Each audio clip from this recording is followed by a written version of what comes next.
Hey friend, this is my Super 73 electric bicycle. Except right now it's not electric, it's just a bicycle because I broke it. In this video, I'm going to embark upon how difficult it is to build my own lithium-ion e-bike battery using some recycled 18650 cells from some various locations and see if I can get it all wired up back correctly onto this bike so that way it works. But why doesn't it work right now? What's going on? Well, let me tell you. So I made the tough call last summer that maybe it was time to sell this bike and I could upgrade to something like a one wheel, something that's a lot smaller, a little bit more portable, and still hopefully just as much fun. So as you know, I did eventually get a one wheel, and yes, it is so much fun and it's way more portable for going into the van. So it's great in every way, but I wanted to sell this bike here. When I was getting ready to put this bike up for sale, I thought I should take some nice pictures. And so I washed down this electric bicycle to sell it. And I sold it. The guy bought it for the full price. The pictures I took were beautiful. I get a text the following day. Oh, it's actually not turning on. Now I hate breaking things, especially when they're perfectly good working things that you tried to sell and then you have to buy back from said individual. The first area I started to look was the battery, and the battery originally came in this housing right here. This is what was around it. And as I pulled off this housing, I knew my mistake immediately because I could see rust on the terminals of the original battery. And upon closer inspection, this here is the battery management system that used to be all wired up to keep things balanced. And if we take a look at some of the capacitors on this here board, they're definitely shorted out. I think it's gonna be possible, but I've never built one before, so that's just, that's not founded in any level of confidence, just like a willingness to try. So let's have at her.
So we've taken things apart and it's time for battery reassembly, but I wanted to take a moment and tell you about the sponsor of this video, and that is Squarespace.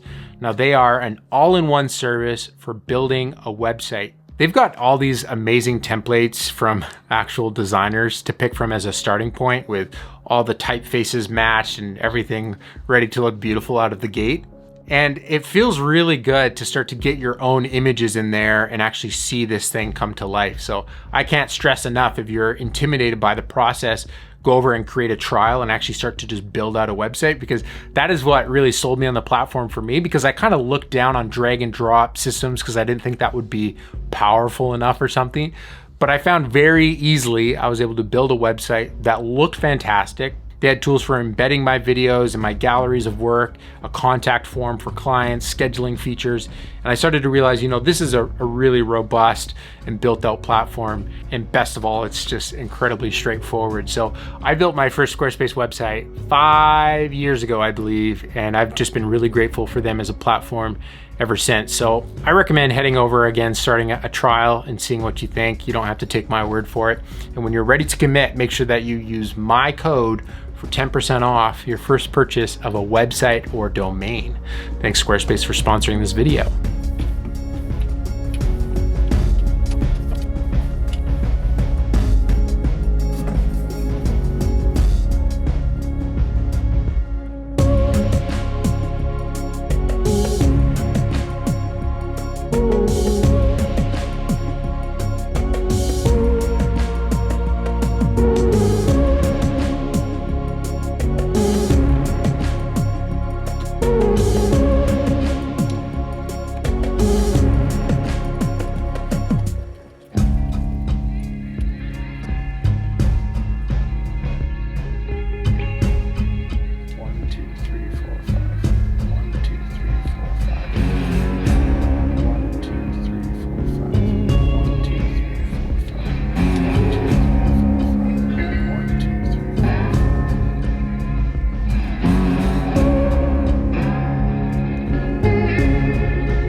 Well, look at that. We got brakes. Fancy, fancy. And woohoo! Check that out. Check that out. We got a working bike. Woo!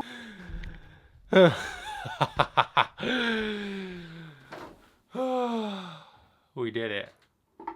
That is freaking cool, having a finished battery that I made with a Bluetooth dongle, connecting it to my phone, seeing all the cells balanced and doing stuff. That's exciting. And I overbuilt this from what was built there before. An example being like the negative lead coming off the very start of the pack here. Like that is really soldered on there. Like it's not just a tiny little point at the end of a piece of nickel. Like it's on there. So I feel good that we upgraded some of the key components in wiring in this, where we upped the gauge.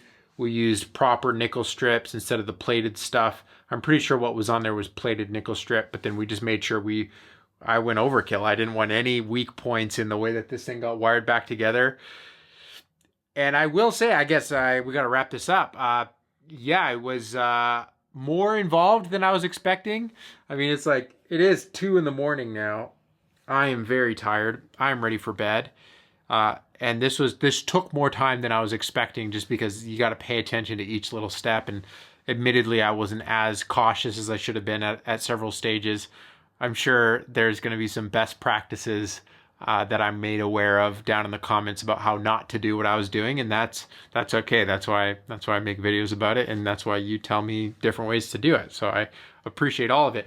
I gotta button this back up, put it into the housing here. So I've got some more closed cell foam that I'm gonna really make sure it's padded out well.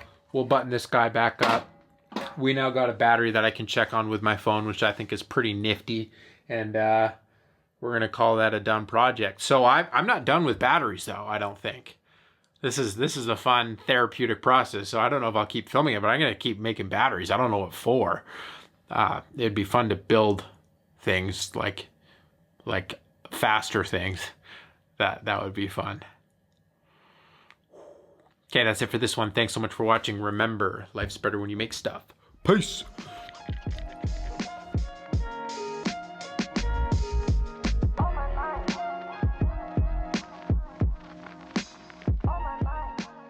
And boy, is there a lot I learned.